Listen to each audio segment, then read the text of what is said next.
समीर बहुत जिद्दी है अभी। मुझे उसे कुछ ना कुछ करके समझाना ही होगा। म्यूजिक स्कूल जाना उसका ड्रीम था। मैं उसे इतना इजीली गिव अप नहीं करने दूँ। पर दी, वो हमारा बेस्ट फ्रेंड है ना, वो जाएंगे तो हम उसे मिस करेंगे ना। हाँ, मिस तो करेंगे हम उसे, पर जो दोस्ती होती है ना वो मतलब ही नहीं होती है अभी।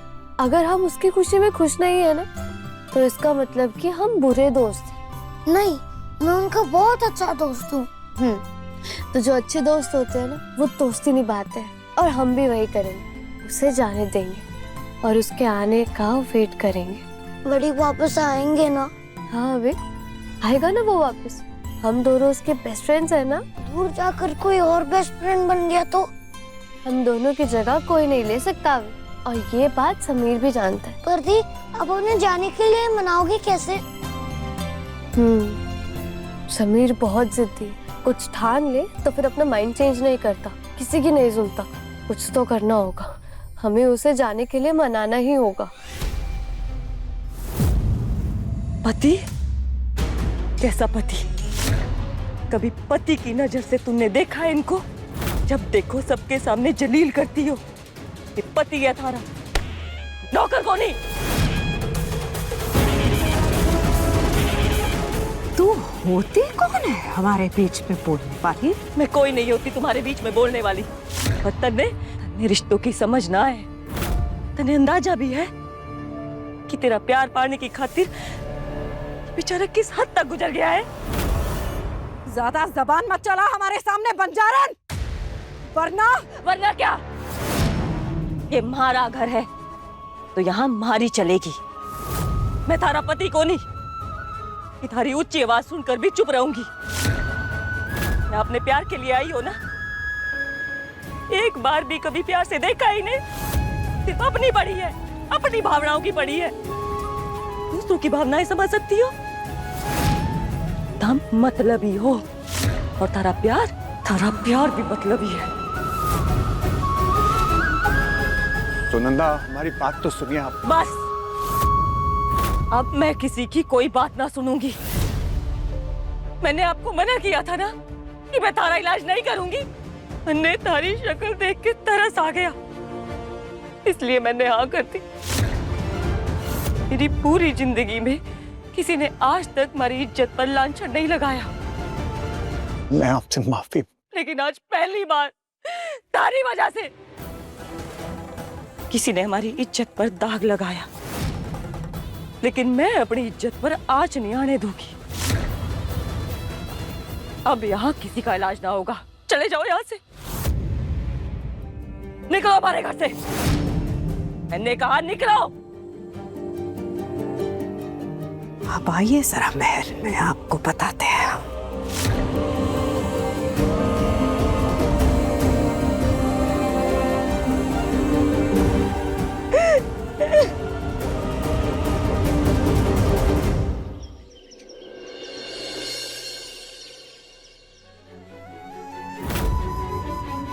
समीर के बिना हर चीज अधूरी लगेगी,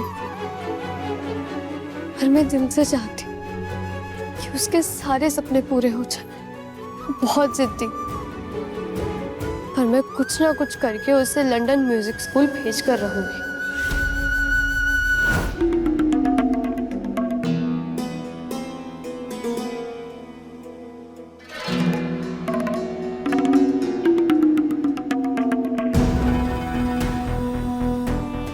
लगता है हमारे सुनंदा के पास जाने की वजह से मोहिनी के दिल को बहुत ठेस पहुंची है। आज महल में पूजा है, आज के दिन कहीं बाहर मत चले जाना। लगता है मोहिनी हमसे कल जो कुछ भी हुआ उसके बारे में कुछ बात ही नहीं करना चाहती। जी,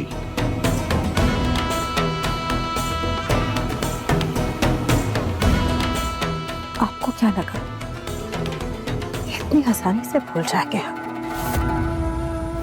रिमझिम,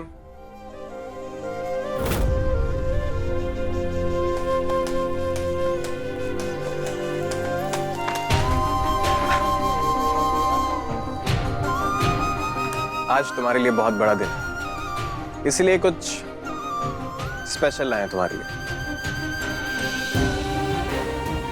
क्या है इसमें? खुद खोल के देख लो।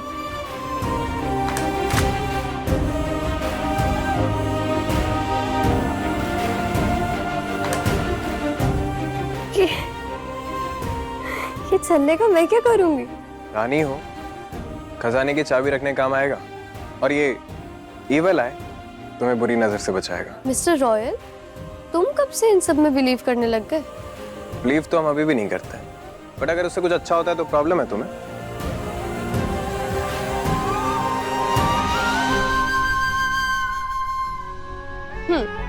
थैंक यू सो मच मुझे गिफ्ट देने के लिए। पर मेरे पास भी ना तुम्हारे लिए गिफ्ट है। हमारे लिए? इंटरेस्टिंग। और क्या है गिफ्ट? पर तुम्हें ना पहले प्रॉमिस करना होगा कि तुम मना नहीं करोगे। बिना देखे ना हम कुछ प्रॉमिस नहीं करते। दिखाओ पहले। तो फिर ये रानी सा का हुक्म ही समझ लो। उफ, रानी बनते ही सबसे पहला हुक्म हम पर चला होगी। शिष्य गुरु पर ही हावी हो गया। Nice attitude. गुरु से ही सीखा।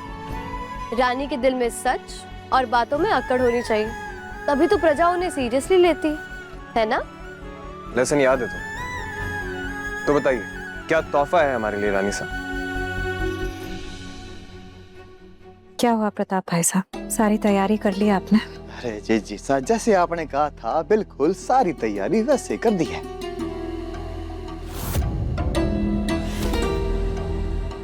बहुत खूब।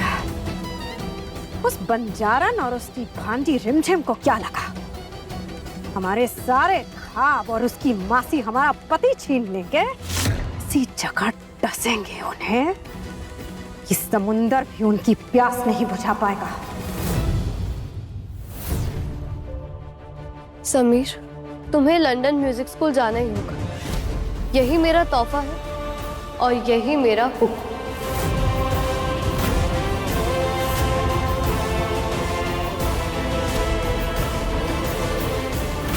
ये वीरगढ़ की रानी सा का हुक्म है तुम्हारे लिए समीर। बड़ी मामला बहुत कॉम्प्लिकेटेड हो गया, अपनी बहन को समझा दो।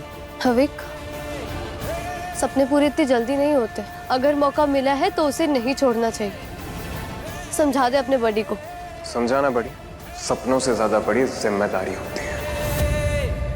ओफो, मैं कोई टेनिस बॉल हूँ क्या जो मेरे साथ लेफ्ट राइट खेल रहे हो? जो बात करने आपस में कर लो, मैं किसी को कुछ नहीं कहने वाला हूँ।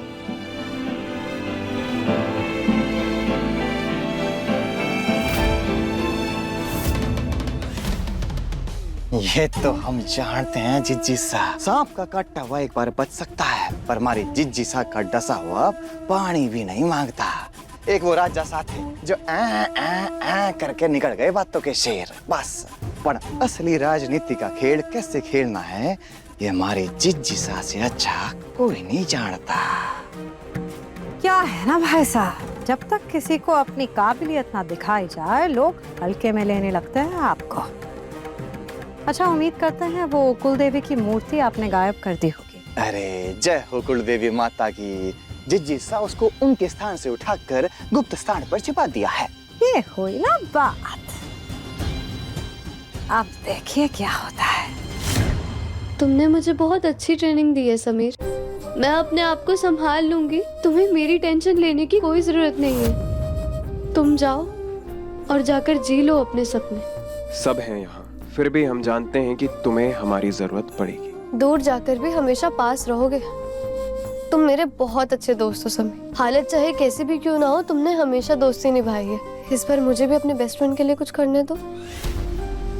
और तुम मेरी टेंशन मत लो। यहाँ पे पृथ्वी चाचा सा, रूप बुआ सा, प्रेम बुआ सा सब है मेरा ख्याल रखने के लिए। तुम जाओ। और भुआ माँ का नाम नहीं लिया तुमने? वो दिमाग से निकल गया। पर जब तुम जाओगे ना तो वो सबसे ज्यादा खुश होंगे। जानते हैं, वो बिल्कुल वैसे ही तुम्हारा ख्याल रखेंगे जैसे कि हमारा रखती है। आज महल में लाल कपड़े से ढकी हुई पालकी तो आएगी, पर उसमें मूर्ति नहीं होगी, क्योंकि मूर्ति तो हमने गायब कर दी है।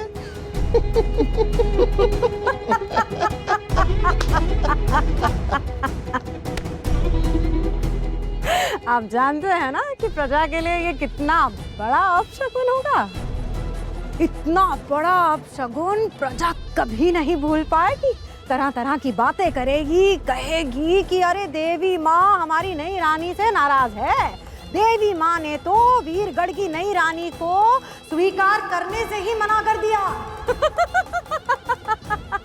यही तो हम चाहते हैं। रिमझिम रात 8:30 बजे दंगल टीवी पर।